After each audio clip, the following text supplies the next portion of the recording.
Good afternoon, everybody. Big Mike back here with you once again. Welcome back to Big Mike Talks, where today I talk about the week that was in pro wrestling. And boy, oh boy, what a week. So, rest of the week I'm going to cover SmackDown, AEW Rampage, and AEW Collision, along with the results for TNA Hard to Kill and New Japan Pro Wrestling Battle in the Valley. You're going to want to stay tuned for this one. So sit back, relax, grab yourself your favorite beverage, and let's do this. So, we'll start out with TNA Hard to Kill results. As Giselle Shaw beat Alicia Edwards, Danny Luna, Jody Threat, Tasha Steelz, and Xia Brookside in Ultimate X to become the number one contenders for the Knockouts title at a later date. So we'll see about that. Ultimate X, best I can describe, is a reverse ladder match in which you go up and you have to... Oh, no, wait. No, that's King of the Mountain. Ultimate X is a ladder match without a ladder. Best way I can describe it. Definitely big car crash vibes. This next match was supposed to be PCO versus Dirty Dango. Dirty Dango caused the DQ early, tries to leave, ends up in a 6-man tag, which next match you have Rhino, Jake Something, and PCO defeating Oleg Prudius. That's Vladimir Kozlov, if you remember him, and Dirty Dango. This next match was a last-minute addition as Decay, that's Havoc and Rosemary, so no more Death Dolls, at least for now, defeat MK Ultra for the Knockouts tag titles. So that's very interesting. Chris Sabin successfully defends his X Division title against El Hijo del Vikingo and Kushida. So that's definitely an interesting matchup. Josh Alexander beats Alexander Hammerstone in a battle of hosses. Like, dang. That match sounds like fun. The ABC, that's Ace Austin and Chris Bay, defeat the Rascals, Trey Miguel and Zachary Wentz, and Laredo Kid and Mike Bailey. It was supposed to be Trent Seven in the spot, but he had travel issues, so he couldn't make the match. And of course, rounding out the field, the grizzled young veterans, James Drake and Zach Gibson. Great to see them back in a wrestling ring. And Ace Austin and Chris Bay successfully retain their tag team titles. Now, before this next match, out comes someone very interesting. It's like Sensed by something or other. I forget what they call her. The former Dana Brooke makes her debut. She's sitting ringside for this next match for the Knockouts title as Jordynne Grace beats Trinity, in which a lot of people have Trinity going back to the WWE for the Rumble as Naomi. We'll see about that. But I didn't peg Grace winning here, but here we are. And Fine Alamo for the TNA World Heavyweight Championship. Moose defeats champion Alex Shelley, which, awesome. But then post-match, someone very interesting showed up.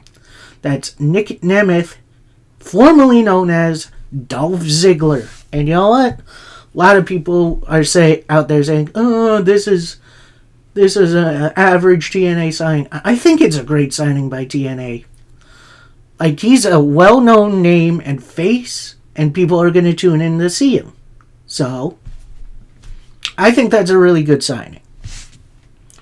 So that was Hard to Kill. We then go to New Japan Pro Wrestling Battle in the Valley.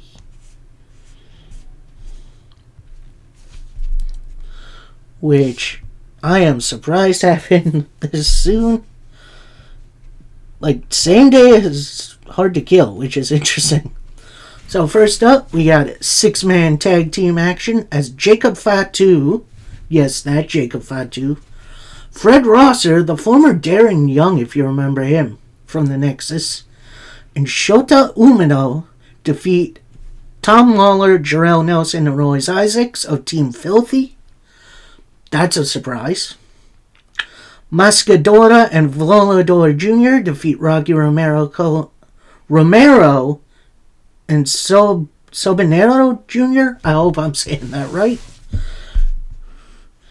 David Finlay beats TJP. The Gorillas of Destiny, being represented by Hikuleo and El Fantasmo, defeat Bullet Club War Dogs, that is Clark Connors and Alex Coughlin, for the strong openweight tag titles. And I believe Fantasmo and Hikuleo hold both the strong titles and the IWGP tag titles, so that's interesting. Julia defeats Trish Adora to retain her strong women's title. A lot of people have her going to WWE. We'll see what happens. I believe her contract is up more in February or March, so we'll keep an eye on that. This is an interesting one. The Chosen Bros, that's Matt Riddle and Jeff Cobb. So, is Riddle in the United Empire now?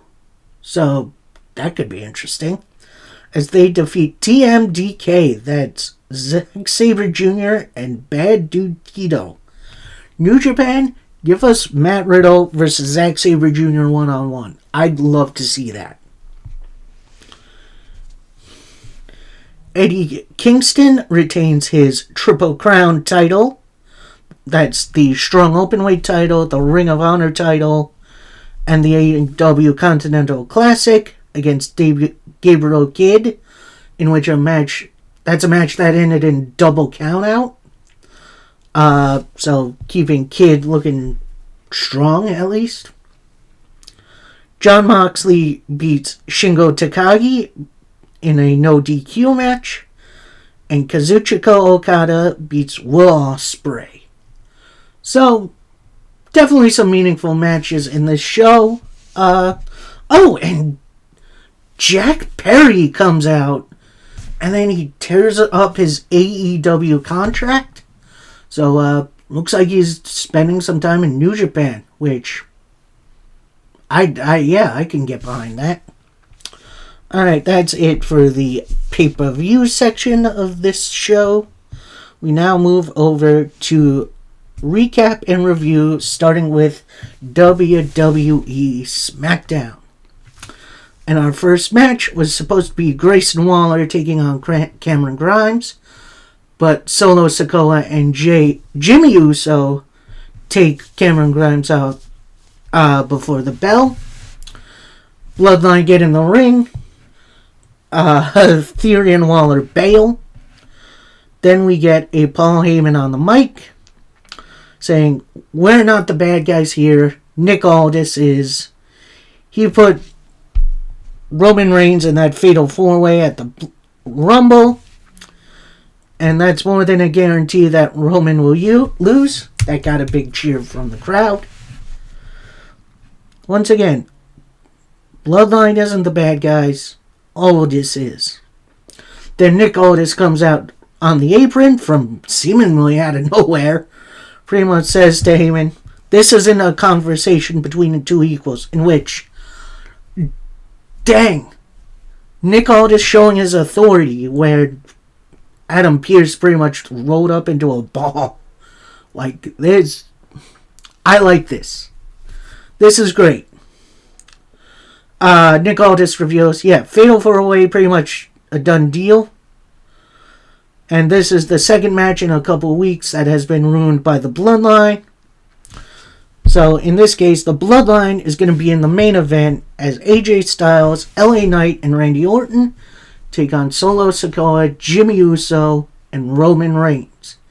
And, of course, Paul Heyman gets his evil little smile. I can't do an evil smile. Pretty much says, "You know, Aldis, you know as well as I do, Roman Reigns isn't here. Big boo from the crowds. Then Aldis retorts, alright, if Roman doesn't want to finish what he started here tonight, I'm going to give you an opportunity tonight to find yourself a third man, or the main event is going to be a 3-on-2 handicap match. And that gets a shocked Pikachu face from Paul Heyman. Then we see the Bloodline talking in the back. With Jimmy pretty much revealing, look, we've done nothing but make enemies here on SmackDown. Who's going to want to team with us? Then Heyman's pretty much like, look, fellas, we got this in the bag. There's a whole roster out there who want the Bloodline rub. Don't worry, I'll take care of it. So, Paul Heyman on a recruiting drive. That was kind of the show-long narrative of the night, in which we'll get into some of these recruitments. But with our first matchup, you have Angel Garza and Humberto Carrillo. And yes, that's their full names, and I will be using them from now on. Take on Cruz del Toro and Joaquin Wilde of the LWO. Of course, Garza and Carrillo are now in a stable with Santos Escobar, formerly of the LWO. Pretty much big brawl to start us off. It then calms down, everyone goes to their corner, and they just start flying around. Like, Del Toro and Wild looked really good here. A lot of really good high flying. Hopefully they get a push sooner rather than later. At some point, near the end of the match, you have Carlito's music hit. Santos Escobar was going to jump him on the ramp, but then Carlito attacks him from behind. They brawl out to the backstage area, but then Angel Garza with a roll-up on Cruz del Toro for the surprised win. So, hopefully they do something interesting with these groups, because, stable warfare could be fun. Although, I do hope this includes Rey Mysterio. Feel better soon, Ray. Miss you, dude. We then get Carmelo Hayes. He's in the back, and he's with Nick Aldis. And it looks like they're signing a contract for him to go to SmackDown. And right before Carmelo Hayes confirms his Rumble placement, in comes Austin Theory and Grayson Waller, pretty much saying, look what you started here with the Bloodline. They're just ruining everything. You need to control your show. Then Theory looks over at Carmelo Hayes, pretty much says, hey, what the heck are you doing here, rookie? In not so many words. Pretty much Hayes saying, look, I was about to confirm myself for the Rumble, and then you interrupted. Austin Theory says, look, get on my level, kid. You want to do this tonight or not? Hayes finishes up pretty much saying, yeah, I'm not on your level. I'm way above it. Let's do this tonight. So, that should be a fun one. Then we get the LWO. They're kind of walking backstage. Paul Heyman then walks up to them. Pretty much offers Carlito an apple for his services against the Styles, Orton, and Knight for the main event. Carlito pretty much says, look, I appreciate the offer, but the only person I really want to fight tonight is Santos Escobar. LWO walk off. Carlito comes back, says, thanks for this. Takes the apple. Carlito is one of the best, man. He needs to be protected at all costs. Then we get a Logan Paul pre-taped promo, pretty much saying, look, Kevin Owens, what you did last week was a cheap shot. We are going to obviously have our match, but I'm also going to see you in court if you bring that to the Royal Rumble, pretty much confirming the U.S. title match for the Royal Rumble. But if you still have that cast on, consider our match off. So, and then he also calls Kevin Owens a cheater, pumpkin eater. What is this, middle school? Like, Logan, come on, dude. You're better than that. Then comes one of my favorite things in the world. You have Trent Seven and Butch sitting at a cafe with just a single light coming from a source. Trent's like, okay, this last week felt like old times. Beating up on Pretty Deadly felt really good. Then Butch pretty much says, look, this was just a one-time thing. I needed to find a tag partner for a tag team match. And with the Brutes in the past, which I'm a little sad to see the Brawling Brutes go, but they were only going so far, which is a shame. And I need to make a name for myself here on SmackDown. So, looks like Butch just wants to go solo. However, Tyler Bate retorts, look, we need to go out there and show what British strong style is all about. And I understand you want to make a name for yourself. So what name is that going to be? In which, I don't know about you, that sounds like a tease of Butch's previous name, the Bruiserweight. Pete Dunne. And I am hyped for that. It's been way too long. Butch really hasn't worked for Mr. Dunne at all. So a return to Pete Dunne and a tag team with Tyler Bate. Only way it would be better is if Trent Seven was there too. Get the whole group back.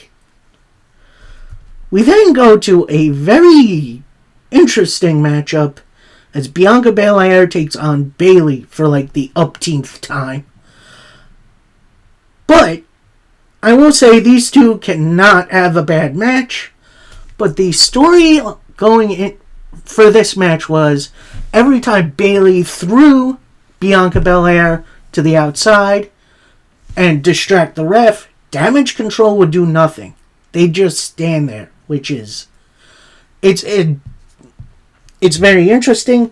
There was one point where Bayley had Bianca Belair's ponytail tied into the bottom rope, which, ow! I can only imagine that. Eventually, Bianca hits a spear and a KOD to pick up the win. I'm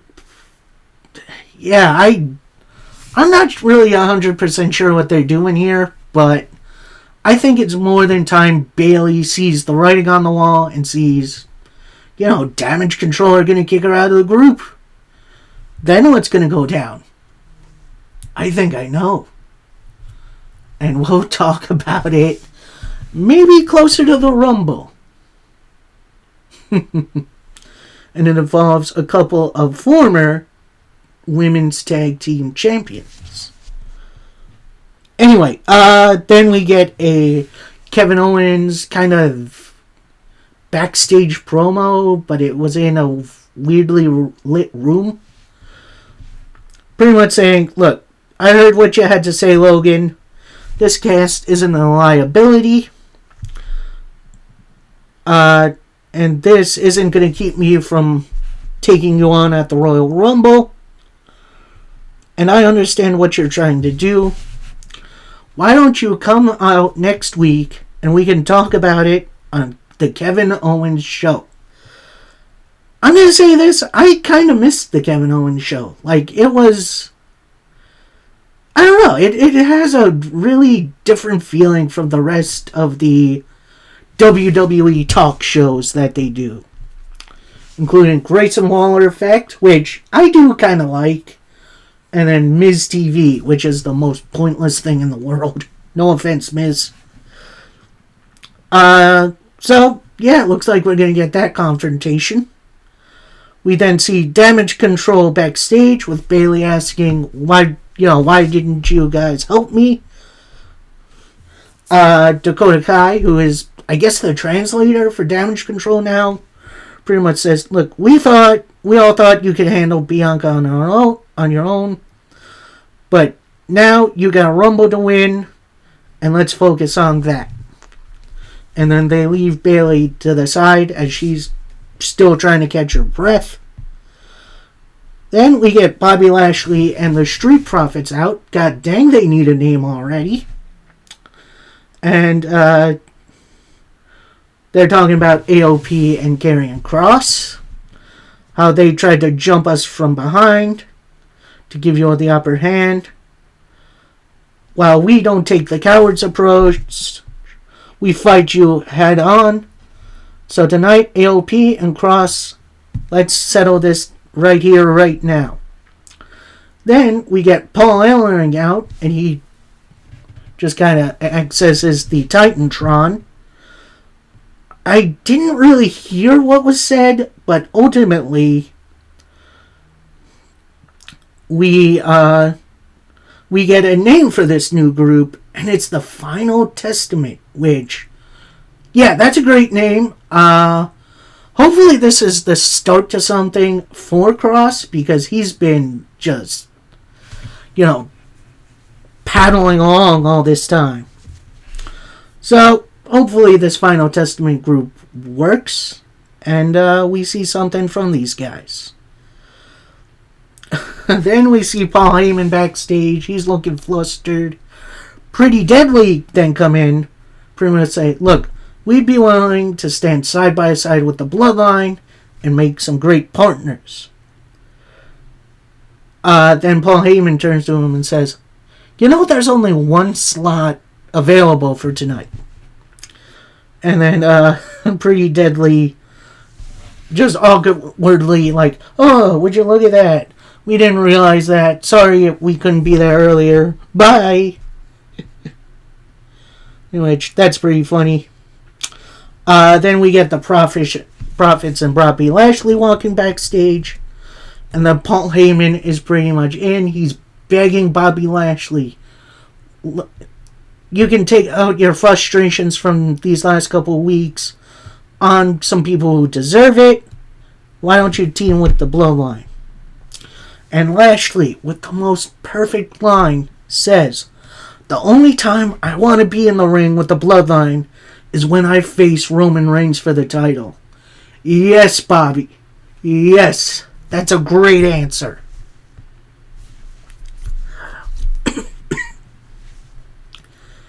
Now we have our next matchup of the evening. As Carmelo Hayes takes on Austin Theory.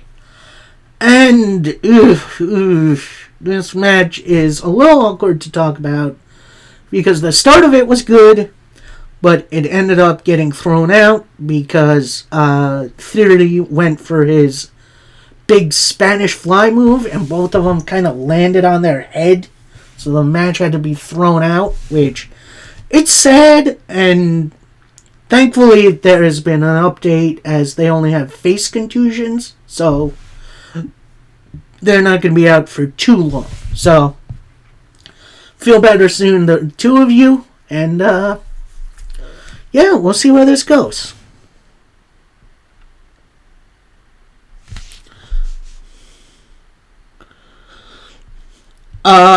So then we get a backstage conversation with the Bloodline, with Jimmy pretty much saying, alright, Paul, I knew you'd come through for us. We had full faith in you. Who's going to be our partner? And Heyman then just snaps. He's like, I don't get it.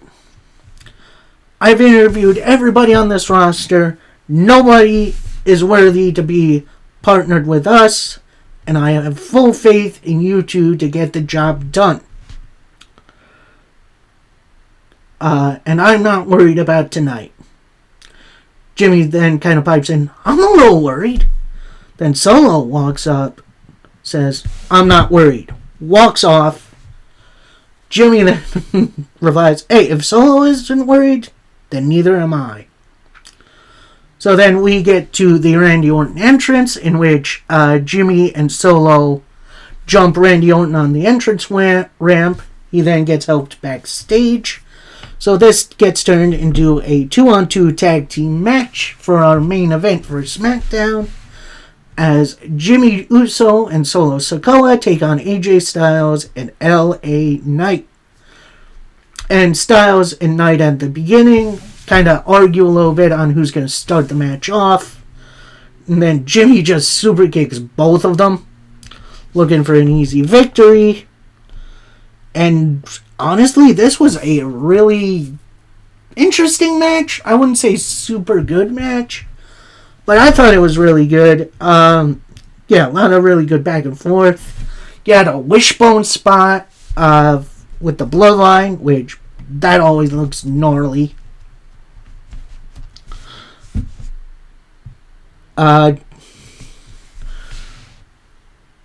Jimmy takes out Knight on the apron. It looks like they're ready to finish the match.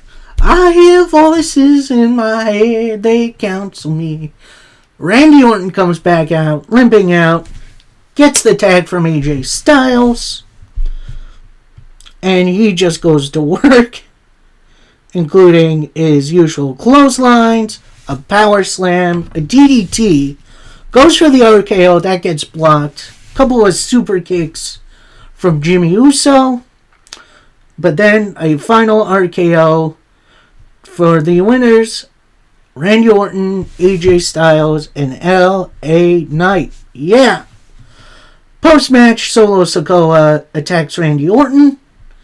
AJ Styles makes the save with a phenomenal forearm. LA Knight with a BFT. And Randy Orton with the RKO. Randy then attacks Jimmy.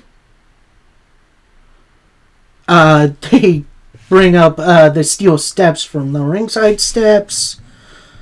And then they clear off the announcer's table. And he'll hit a Shield triple power bomb through it. So, yeah, it looks like maybe Roman might not be having backup at the Royal Rumble. We shall see. So, that was WWE SmackDown. I thought it was a really good episode. Wrestling was overall good. Some stories were progressed, but I think it's time to hit the gas on some more of them. Otherwise, I was pretty sports entertained. We then move into AEW Rampage, and we start out with the Continental Crown on the line as Wheeler Yuta takes on Eddie Kingston. And this match was obviously really, really good. You had the technical savvy of Wheeler Yuta versus just the brawling style of Eddie Kingston. And this pretty much was like chess. For every move Kingston tried to pull off, Wheeler Yuta had a counter. Same vice versa. Then we got the Hurricane into a suplex into the Northern Lights bomb, in which that needs a name. Very quickly. With the winner, still Continental Champion, Eddie Kingston. We then get the Hardys and Mark Briscoe interview, in which it looks like the Hardys are trying to indoctrinate Mark Briscoe.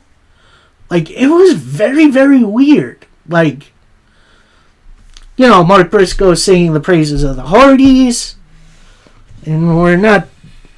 And then Jeff puts like his logo chain on Mark, kind of like confirming their team. Like this felt cult-like almost. It felt very weird. Like, are we gonna see the Broken Hardys in AEW soon? Because I don't know. We then get this very interesting matchup as Swerve Strickland takes on Matt Sydal. I can't tell you how long it's been since I've seen Matt Sydal. He is severely underrated, and he and Swerve had a nice little TV matchup. Nothing really, super interesting happened here. Except Matt Sydal moving out the way of a Swerve stomp, which is interesting. But Swerve hits a JML driver to pick up the victory. So, looks like we're getting a Swerve push, and I'm here for it. We got a Top Flight and Action Andretti interview, but that gets immediately interrupted by Private Party, who pretty much says, look, we're happy y'all are here, but what about that action? And any of you two can get it. And then Action Andretti with his new catchphrase, no words, all action, and then he just chugs his water bottle, which I don't know if that's getting over. Like, that's a weird one. However, Top Flight versus Private Party, couple of young guys going at it, yes please.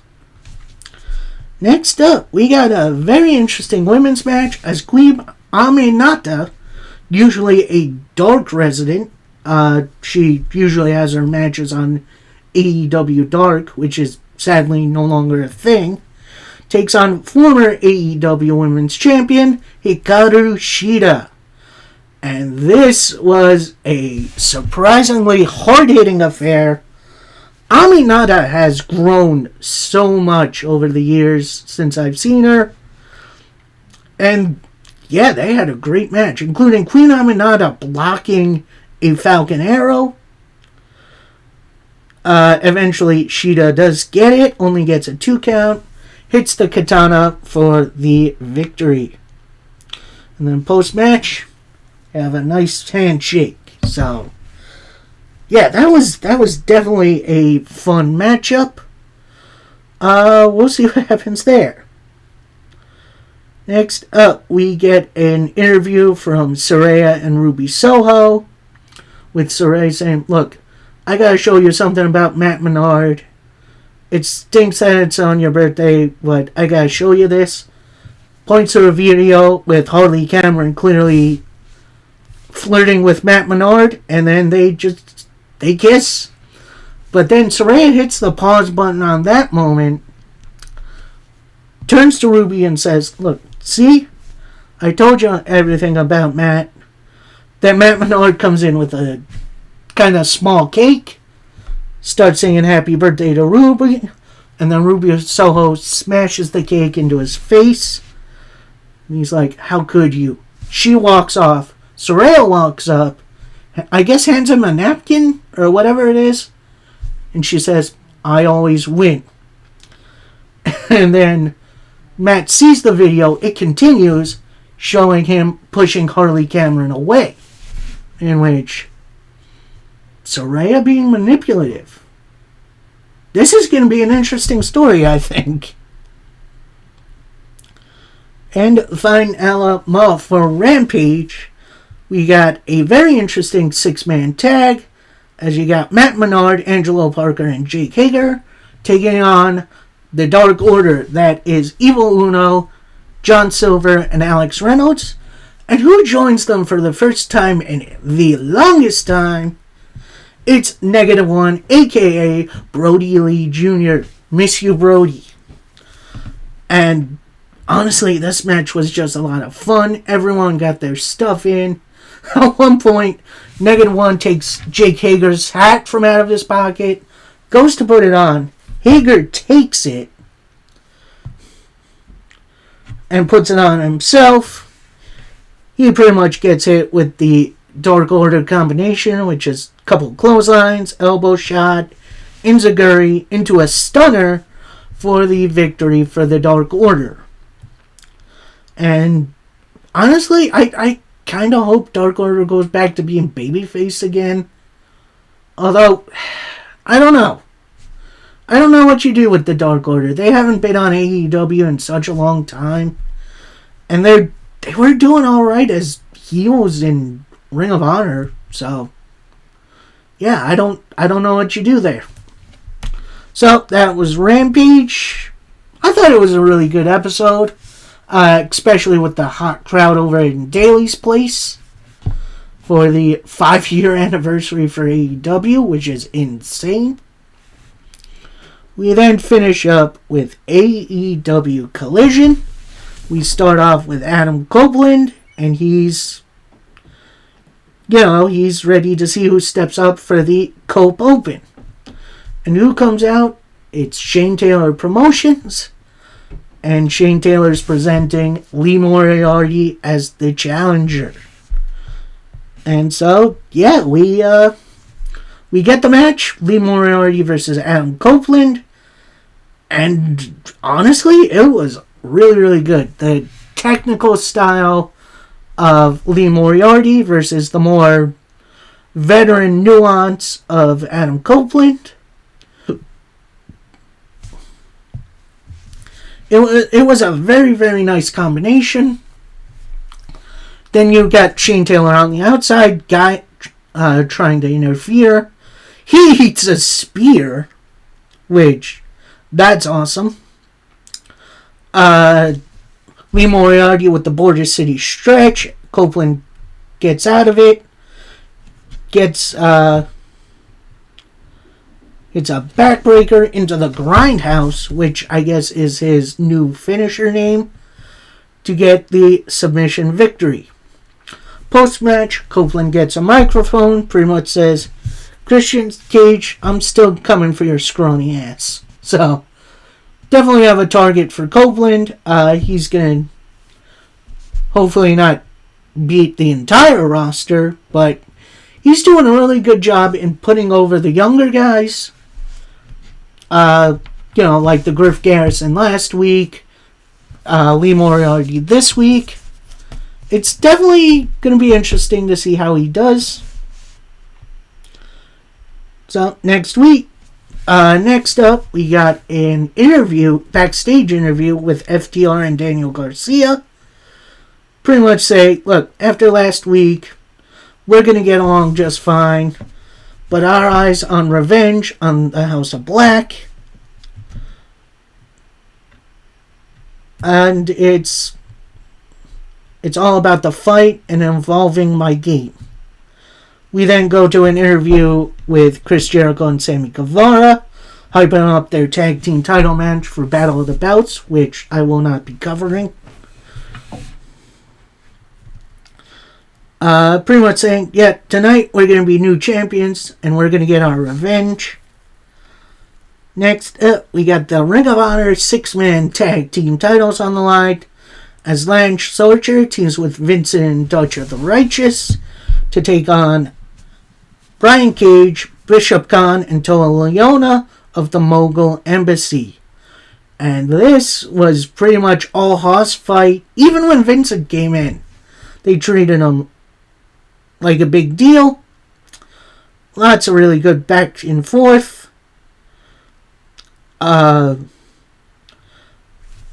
Gates of Agony with the open the gates, but that only gets a 2 count.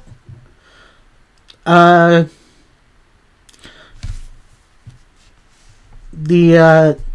has submission on their opponents, but that gets broken up.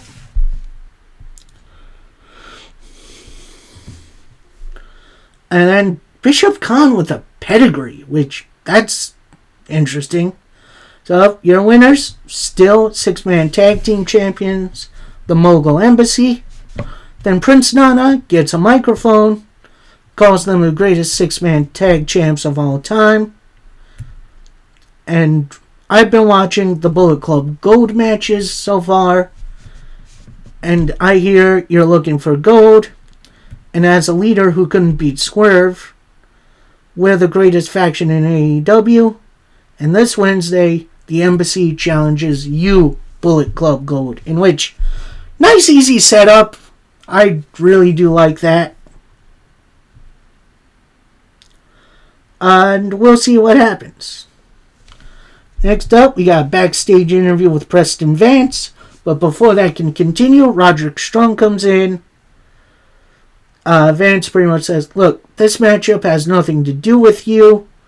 I'm going to take the title tonight And if you want to step up to me then I'll take your challenge. So, Roddy versus Vance. That could be an interesting matchup.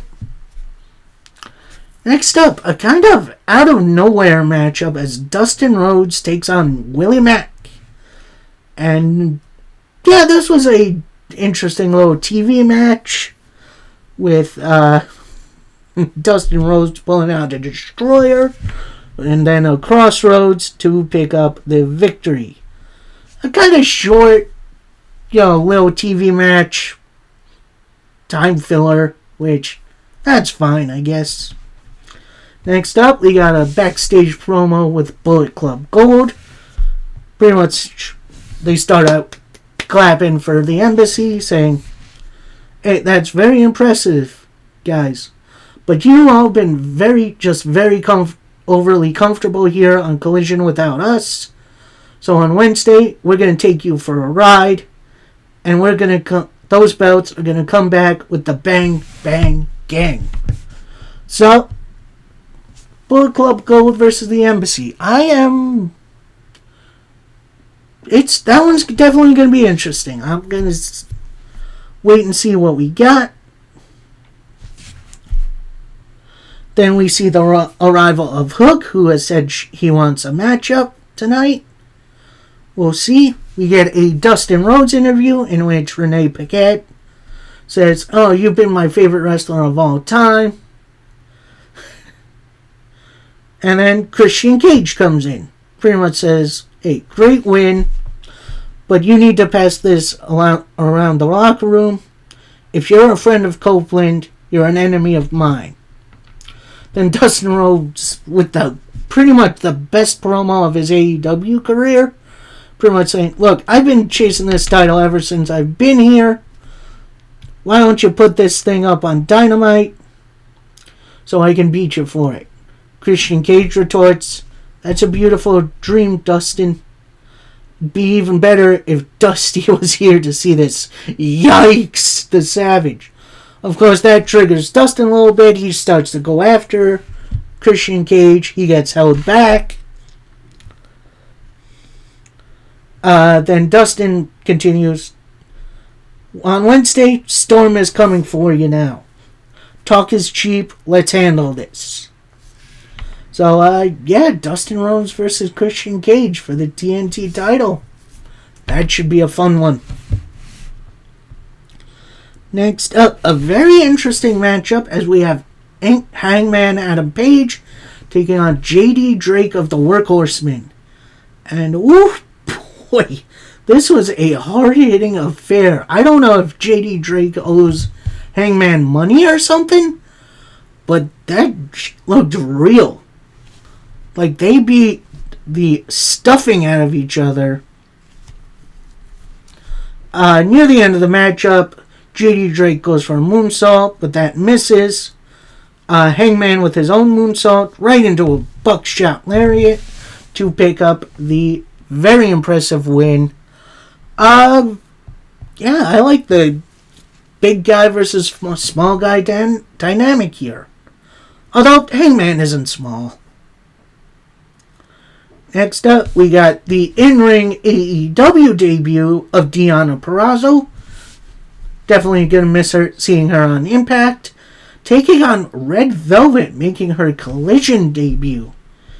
And this was a really good matchup. Like, one point, Purrazzo has the armbar on Red Velvet. She gets in the ropes quick. Into a Koji clutch, which that was interesting. But that gets counted in a roll-up, only for a 2 count. Purrazzo near the end gets the armbar in. Looks like Red Velvet is starting to fight out. Then right into the Venus de Milo for the submission victory. That was definitely a really good matchup. Hopefully Purrazzo gets a little bit more time, because that match felt a little tiny bit rushed. Speaking of rushed match, we have Hook taking on KM. Now, I don't know what it was, but I didn't think that was KM at first. I thought I heard like Jack something from them, but this was pretty much Hook's special. Suplexes right into the red room for the submission victory. Something to get Hook on a bit more of a roll going into his world title match against Samoa Joe, which that should be a really fun one. And Vine Alamo, our main event of the evening, as it's the House of Black. That's Malachi Black, Buddy Matthews, and Brody King taking on FTR, Dax Harwood, and Cash Wheeler, and their newest ally, Daniel Garcia, which I hope that continues. Anyway, this was less of a wrestling match and more of just a brawl. Like this had everyone getting their stuff in. At one point, you had FTR and Daniel Garcia up top, getting ready to superplex everybody. But House of Black then gets out. But then you have Dax Harwood on the top rope. He superplexes Matthews. And then Daniel Garcia with this big splash that only gets a 2. We get a Shatter Machine from FTR, but that only gets a 2 count. That was surprising. Brody King with a big old power driver. That only gets a 2 count. Fade to Black into a stomp by Matthews. And your winners, the House of Black. So it definitely looks like, hopefully, House of Black get back to their winning ways. Post-match, Angelo Parker, who's sitting at the announcer's desk, comes in the ring, tries to take out the House of Black. Malachi with a black fade to black. But then Daniel Garcia comes in, chair shots for all. And they hit a 3-man Shatter Machine to Buddy Matthews. So, we'll see where this feud goes. Maybe House of Black add in a new member. Although I'm not sure who could really fit in. But definitely an exciting time. And that'll do it from me. So this coming Friday, gonna obviously do the recap and review for the rest. For the first part of the week of pro wrestling. That's going to be Raw. Power, I believe, is on hiatus for now because they're changing to the CW app instead of YouTube, which that's a big move. Congratulations, NWA. We then get AEW Dynamite. TNA Wrestling is finally making their comeback after a long hiatus.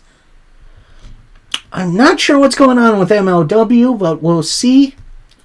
And then SmackDown, Rampage, and Collision. So, definitely a jam-packed week coming up.